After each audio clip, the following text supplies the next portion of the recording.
With everything people are focusing on and talking about right now, is there a simpler, better way to live for security at home? That's what I've been thinking about a lot lately. I've spoken about that in previous videos, but the question I asked was, what if feeling more secure at home wasn't about big changes, but small, steady ones instead? I've been thinking about what makes a home more secure and calm in everyday, day-to-day. So that's what I'm going to show you. I thought I'd just show you a few little bits of the things that you've seen me do in the past and just bring it into relativity, because I want you to think about a few things while I'm doing that. If you've seen more of this channel and you've been here before, you know that there's a lot more that we do than just the cooking and the growing and the make do as well. But one thing that has stuck in my mind for quite a few years now, I want to show you this picture. See that one there? That was a picture that, hang on. That was a picture that was in a National Geographic magazine, many years ago. And it really, really stuck in my mind. I share this in the workshops as well, because it's such a visual representation of what it takes to be resilient in hard times. Because this was obviously a farmer who built a big levee around his home to protect it from the floods that he knew were coming. Maybe there were patterns, cycles, seasons. I can't quite remember where this was. I did make a note of it, but I can't remember. But building a levee like that, which is practically the height of the house almost, right the way around, shows just how valuable and precious his home is, and that he or she would exert that much effort, energy and investment into putting a big levee around the house, not just a pile of sand, but there must have been quite a big engineering going into planning and working out how they could withstand the forces of nature to protect what was sacred to them. And of course the time it took to build that kind of protection, that safety. How long did it take to build that? Because if it's not just a pile of sand compacted, and it looks like there's a lot of tire tracks on there, heavy machinery tracks all over it. So it was compacted, but there must have been other infrastructure inside of it as well. So it must have taken a fair amount of time. So they must have looked at patterns, seasons, history, expectations, and probably experience as well, and thinking, I got to protect what's most sacred. That's my home. That's my base. It just made me think how our homes, being our sacred spaces, our crossroads in life, we always come home because it's supposed to be a safe space. I know it's not for everybody, but I'm talking now in respect of having a secure base, somewhere to always return to, that feels secure from the outside world. It was equated in a few talks already, and this picture behind me right there, if you recognize, as a picture of Noah's Ark. That was it's a painting from a friend of mine, Rachel Rasmussen. I'll put the link down there for you. I'm not sponsored or anything, but she's a friend, great artist and lovely person.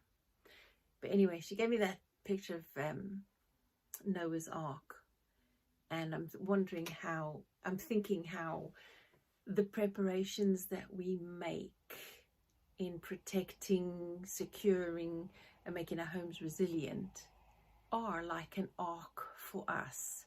It protects us from the flood of all the stress and the chaos in the world around us, and it gives us a safe base to work from, that we can weather those storms.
Quick note as well, just interrupting this video to say a big welcome to new subscribers, and lovely to have you all back who have been with me for quite a long time now.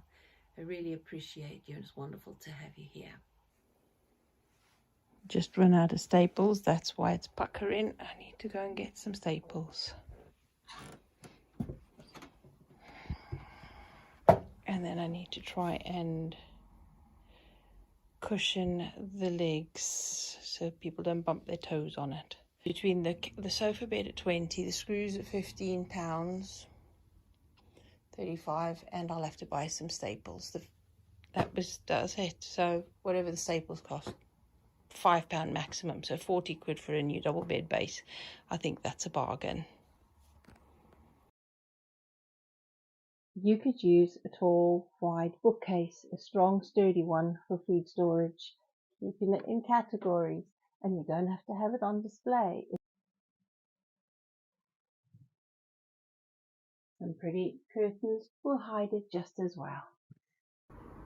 A cable tie on the back, so that's a more permanent one, but if I need to get in, I've just got these Velcro ties keeping them up there. Can't find any tree surgeons that are willing to come round and bring some, so I don't know what we're going to do here. I don't want to buy any because the ones you buy are usually treated unless they're natural, but they're so expensive.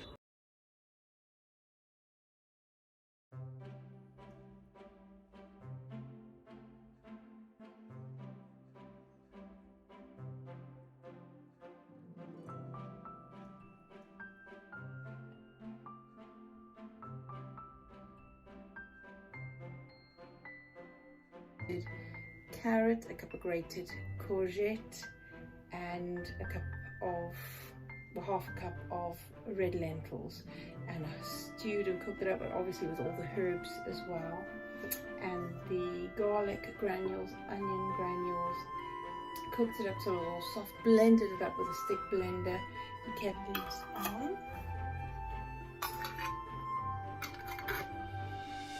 Do at least the bottom of the jar lid because I'm not using the loose. I want the jars tight. So, I mean, there's more apples than grow on my trees, but I've put the tomato skins on 2 dehydrator sheets. I will cover them with a clean tea towel. Make sure there's nothing gets on them. Pasta sauce all done. The buttons have popped down. I know they were very tight when I took them out the pot. What kind of arc are you building for your home? And a lot of people say, oh, it's a bit too late now, it's all hit the fan. No, it's never too late, because this is how we can live every day. And I know people don't want to live like this every day, because people just want to be able to have a good, abundant life and not have to worry about things. And this is the way you do it. You prepare beforehand, you look at the situations around you, you know what's being talked about. How can you do all of this in your own way, applicable for your home and your family? You don't have to have lots of money. I don't think we can fully prepare 100% for every eventuality. Nobody has that amount of, well, some people might have that amount of money and resources and space and all that, but most of us in suburbia don't.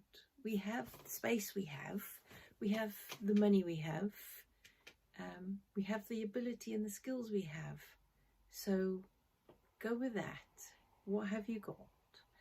How little changes you make in your daily life, how you use things. I mean, look at the way, I've already mentioned in the video about cooking from scratch and traveling and gardening, simple basic things.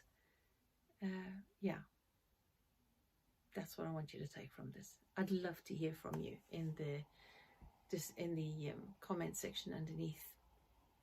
What kind of arc are you building for yourself, your family, your home?